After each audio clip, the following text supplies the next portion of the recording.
அனைவருக்கும் வணக்கம் மக்களே. இன்னைக்கு நம்ம பார்க்க போற டாபிக் என்னன்னா இமயமலை ஆறுகள். ஓகேங்களா? இந்தியாவில் மொத்தம் 2 வகையான ஆறுகள் ஓடுது. ஒன்னு இமயமலை ஆறுகள், அதாவது வட இந்தியாவில் ஓடுறது இமயமலை ஆறுகள்னும், தென்னிந்தியாவில் ஓடுறது வந்து தீபகற்ப ஆறுகள்னு பிரிச்சிருக்காங்க. ஓகேங்களா? இதை நம்ம பார்க்க போறது இமயமலை ஆறுகள். இதை வந்து வற்றாத ஜீவநதிகள் அப்படின்னு சொல்லுவாங்க. ஓகேங்களா? நோட் பண்ணி வச்சுங்க, இமயமலை ஆறுகள் வற்றாத ஜீவநதிகள்னு சொல்லுவாங்க. இமயமலை ஆறுகள் மொத்தம் 3 இருக்கு. ஓகேங்களா? சிந்து, கங்கை, பிரம்மபுத்திரா. வட இந்தியாவில் ஓடுற முக்கிய நதிகள்னா 3: சிந்து, கங்கை, பிரம்மபுத்திரா. ஸோ இதை பத்தி பார்ப்போம். ஒவ்வொருத்தையும் தைத்தையா பார்த்தா நமக்கு குழப்பிக்கும். அதனால நம்ம ஒவ்வொருத்தையும் இப்போ உயரம், இது இவ்வளவு நீளத்துல இருந்து வருது, இது இவ்வளவு நீளம், இது இவ்வளவு நீளம், இது இவ்வளவு உயரம் அப்படிங்கிறத தைத்தனியா பிரிச்சு பார்த்துப்போம். வாங்க ஃபர்ஸ்ட் இப்ப பார்ப்போம். இப்போ சிந்து நதியோட எங்க இருந்து உருவானதுன்னு பார்ப்போம். ஓகேங்களா? உருவாக்கம்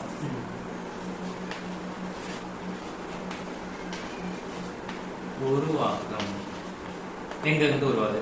சிந்து நதி வந்து திபெத் நமக்கு தெரியும், திபெத் பீடபூமி தெரியும். ஓகேங்களா? திபெத் பீடபூமி பகுதிகளில், கைலாஷ் மலை பகுதிகளில் மானசரோவர் அப்படிங்கிற ஒரு ஏரி இருக்குங்களா?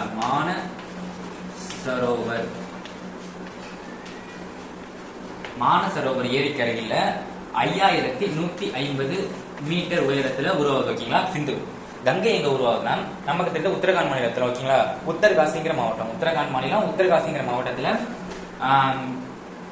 கங்கோத்ரி அப்படிங்கிற கங்கோத்ரிங்கிற பனியாறு, கங்கோத்ரிங்கிற பனியாறுல 7010 மீட்டர் உயரத்துல உருவாகுது. 7010 மீட்டர் உயரத்துல உருவாகுது.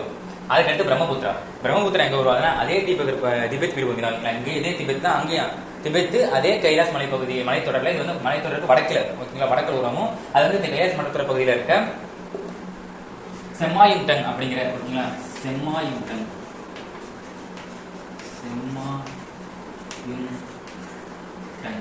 அப்படிங்கிற பனியாற்றுல அதே 5150 மீட்டர் உயரத்துல உருவாகுது. ஓகேங்களா? உருவாக்கம் பார்க்க போனா சிந்துவும் பிரம்மபுத்திராவும் ஒரே இடத்துல இருந்து தான் உருவாகுது.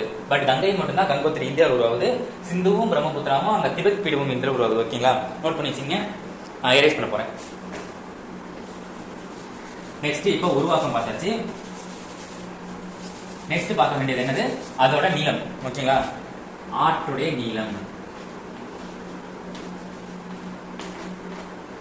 நீளம்னு பார்க்க போனீங்கன்னா சிந்து நதி 2850 கிலோமீட்டர். ஓகேங்களா? 50 கிலோமீட்டர் மொத்த நீளம். சிந்துவோட மொத்த நீளம் எங்க இருந்து பார்த்தோம்? திபெத் இந்த மானசரோவர் ஏரியில இருந்து பார்க்க போனா 2850 கிலோமீட்டர் அரபிக்கடல்ல போய் கலக்கும். ஓகேங்களா? ஆனா இந்தியாவில் எவ்வளவு பரவுதுன்னா 709 கிலோமீட்டர் மட்டும் தான் இந்தியாவில். இந்தியாவில் போடுறது, அதாவது இந்த லடாக் வழியா உள்ள வந்து இந்தியாவில் ஓடுறது 709 கிலோமீட்டர் மட்டும் தான் இந்தியாவில் பாயுது. கங்கைன்னு பாத்தீங்கன்னா 25 ஷார்ட்கட் ஞாபகம் வச்சுங்க. 2525 கிலோமீட்டர். ஓகேங்களா? நீளம் முடியுது. இது இந்தியாவில் மட்டும் தான் பாயுது கங்கை. அடுத்து பிரம்மபுத்திரா பார்க்க போனா 2900 கிலோமீட்டர் பிரம்மபுத்திரா. இது அங்க இருந்து வந்து இந்தியாவுக்குள்ள வந்து திரும்ப வங்காளத்துக்குள்ள வந்து திரும்ப இந்தியாவுக்குள்ள வரும். ஓகேங்களா? பிரம்மபுத்திரா பார்க்க போனா இந்தியாவில் எவ்வளவு நீளம் கேட்டீங்கன்னா 900 கிலோமீட்டர் நீளம். இந்தியாவில் 900 கிலோமீட்டர் நீளம். ஓகேங்களா? நோட் பண்ணி வச்சுங்க. இப்ப அடுத்தது நெக்ஸ்ட் இப்போ நீளம் பார்த்தாச்சு. எங்க உருவாகுதுன்னு பார்த்துட்டோம். நீளம் 3 நதியும் எவ்வளவு நீளம்னு பார்த்தாச்சு. அதிக நீளம் எது இந்தியாவில் நீளமான நதின்னு கேட்டால் கங்கை நதி. எந்த நதி 6 தான் எதுன்னு கேட்டீங்கன்னா கங்கை. ஓகேங்களா? நீளமானது. அதுக்கடுத்தது இப்போ பார்க்க போனா இதோடைய வேறு பெயர்கள் வச்சுக்கோங்க. வேறு பெயர் ஸ்கூல் புக்ல சிந்துவை பத்தி எதுவும் கொடுத்ததில்ல, ஆனா கங்கையை பற்றி சொல்லிட்டாங்க. ஓகேங்களா? கங்கை உருவாகிற கங்கோத்ரிங்கிற இடத்துல கங்கைக்கு பதில் என்ன சொல்லுவாங்கன்னா பாகிரதி. என்ன சொல்லுவாங்க? பாகிரதினு சொல்லுவாங்க கங்கைய. அதே பங்களாதேஷ்ல என்ன சொல்லுவாங்கன்னா பத்மா அப்படின்னு சொல்லுவாங்க. ஓகேங்களா? பத்மா. பிரம்மபுத்திராவை பொறுத்த வரைக்கும் அது உருவாகிற இடமான திபெத் பகுதியில் என்ன சொல்லுவாங்கன்னா பிரம்மபுத்திராவை சாங்கோ. அப்பனா என்ன அப்படின்னா தூய்மை. சாங்கோனா தூய்மை. திபெத் பகுதியில்.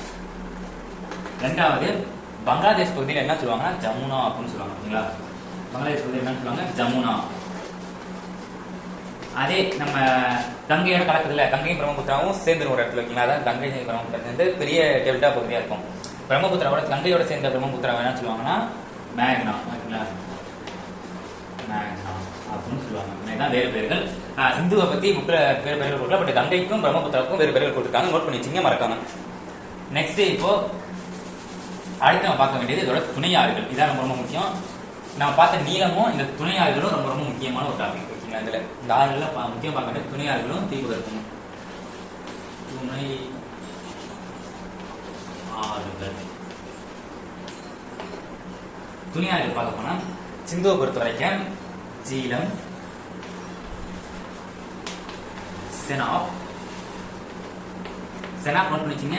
செனாப் தான் சிந்துவோட துணை ஆறுகளே மிகப்பெரியது செனாப். ஓகேங்களா? ஜீலம், செனாப், ராவி, பியாஸ், சட்லெஜ். ஓகேங்களா? சட்லெஜ். இதுதான் சிந்துவோட துணையாறுகள். கங்கையோட துணையாறுகள் போட்டீங்கன்னா வடக்குல இருந்து சில துணையாறுகள், வடக்கு கங்கைக்கு வடக்கே சில துணையாறுகள் இருக்கும், தெற்கே சில துணையாறுகள் இருக்கும். வடக்கே இருக்க துணையாறுகள் என்னன்னு கேட்டீங்கன்னா கோமதி,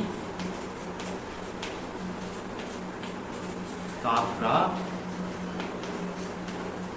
கோமதி, காக்ரா, கண்டக் மற்றும் கோசி. கண்டக் மற்றும் கோசி இது வந்து வடக்குல. அதுவே தெற்குல கண்டக் வடக்கே பார்த்துச்சு. தெற்கேன்னு கேட்டீங்கன்னா நம்ம யமுனை, யமுனா, யமுனைன்னு சொல்லி எழுதிக்கலாம், யமுனான்னு எழுதிக்கலாம். யமுனை, சோன் மற்றும் சாம்பல். ஓகேங்களா?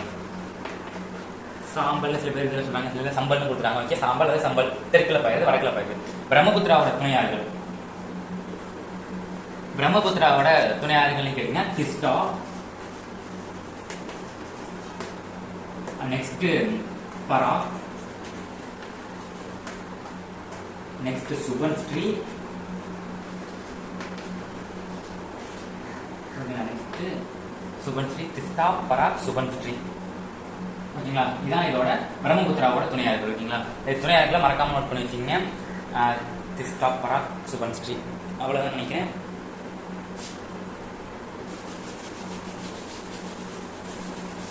நோட் பண்ணி வச்சுக்கீங்களா? இவ்வளவுதான் இந்த இமயமலை துணையாறுகள்ல இமயமலை ஆறுகள்ல முக்கியமான பாயிண்ட் கேட்டீங்கன்னா இவ்வளவுதான். மற்றபடி முக்கியமான இது வந்து தீபகற்ப ஆறுகள் பார்க்கணும். நெக்ஸ்ட் கிளாஸ்ல தீபகற்ப ஆறுகள் பார்ப்போம்.